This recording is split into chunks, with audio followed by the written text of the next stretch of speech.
মৌলভীবাজারের শ্রীমঙ্গলে প্রথমবারের মতো হয়ে গেল বিভিন্ন স্কুল কলেজের চা শ্রমিক শিক্ষার্থীদের নিয়ে বিজ্ঞান মেলা।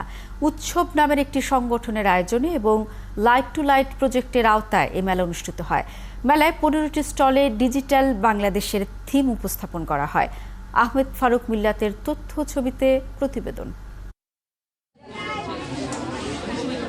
শনিবার উপজেলার সাতগাঁও ইউনিয়নের আমরাইলছড়া চা বাগানে আয়োজন হয় বিজ্ঞান মেলার। বিভিন্ন স্কুল কলেজে অধ্যয়নরত চা বাগানের শতাধিক শিক্ষার্থীদের নিয়ে দিনভর চলে এই মেলা। মেলায় 15টি স্টলে ডিজিটাল বাংলাদেশের থিম উপস্থাপন করা হয়। এতে ডিজিটাল ট্রাফিক সিস্টেম থেকে শুরু করে স্মার্ট হোম, গ্রিনহাউস সহ বিভিন্ন ধরনের প্রজেক্ট প্রদর্শন করে শিক্ষার্থীরা।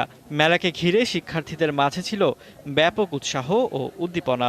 বিকাশে কম খরচে ক্যাশ আউটের লিমিট বেড়ে 50,000, প্রিয় এজেন্টও 2টা। ট্রাফিক সিস্টেমের মাধ্যমে আমরা বোঝাতে চেয়েছি যে যানবাহনের জঞ্জাট না হওয়া বা রোড অ্যাক্সিডেন্ট না হওয়া। স্মার্ট বাংলাদেশ গড়তে গেলে প্রয়োজন স্মার্ট হোম। এই স্মার্ট হোমে আমরা 3টি ফিচার লাগিয়েছি। 3টি ফিচারের মধ্যে প্রথমটি হচ্ছে আমাদের এই গ্যাস সেন্সরটি, দ্বিতীয় ফিচারটি হচ্ছে ডার্ক লাইট এবং তৃতীয় ফিচারটি হচ্ছে মোশন সেন্সর। আমাদের গ্যাস সেন্সর যে কাজ করবে সেটি হচ্ছে এটি গ্যাস দুর্ঘটনা রোধ করবে। মেলায় শিক্ষার্থীদের বিভিন্ন প্রজেক্ট অতিথিদের নজর কাড়ে। এমন আয়োজনের প্রশংসাও করেন তারা।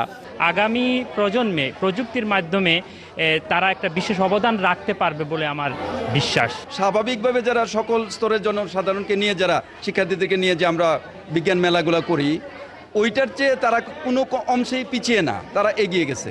চা বাগানের বিজ্ঞান শিক্ষাটাকে কীভাবে আরেকটু এগিয়ে নিয়ে যাওয়া যায়, তারই পরিপ্রেক্ষিতে আমি আমার এই যে আজকের যে বিজ্ঞান মেলা, আমাদের 3টা সেন্টারে স্টুডেন্টদেরকে নিয়েই আমরা একটা বিজ্ঞান মেলার আয়োজন করেছি।